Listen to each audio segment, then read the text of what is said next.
మనకి రీసెంట్గా Donald Trump India మీద 10% ఉన్న టారిఫ్ని 25% చేశాడు.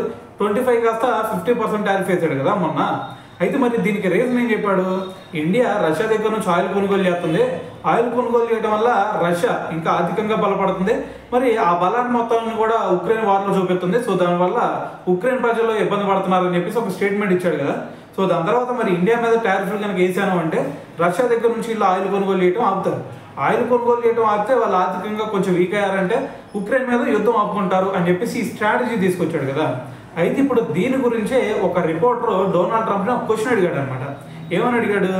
మీరు ఏదైతే స్ట్రాటజీ చెప్పారో అదంతా బాగానే ఉంది, మీరు ఇక్కడ ఇండియాని బదిలీ చేస్తున్నారు కానీ మీరు డైరెక్ట్గా మరి రష్యా మీద ఎందుకు చర్యలు తీసుకోవట్లేదు అని చెప్పేసి ఒక క్వశ్చన్ అడిగాడు అనమాట. అయితే మరి ఆ క్వశ్చన్కి డొనాల్డ్ ట్రంప్ ఏమాన్సర్ ఇచ్చాడు అంటే, ఇప్పుడు ఈ టారిఫ్ ఇండియా మీద వేయటం వల్ల దాదాపు వీళ్ళు రష్యా చూసుకుంటే దాదాపు కొన్ని $1 బిలియన్ వాళ్ళు కోల్పోయారు. మరి ఇది ఒక చర్య అనరా? మరి రష్యా కొన్ని $1 బిలియన్ లాస్ అయిందంటే మరి ఇది కూడా రష్యా మీద చర్యలు తీసుకున్నట్టే కదా అని చెప్పేసి ఎదురు క్వశ్చన్ అయితే వేసాడు అనమాట.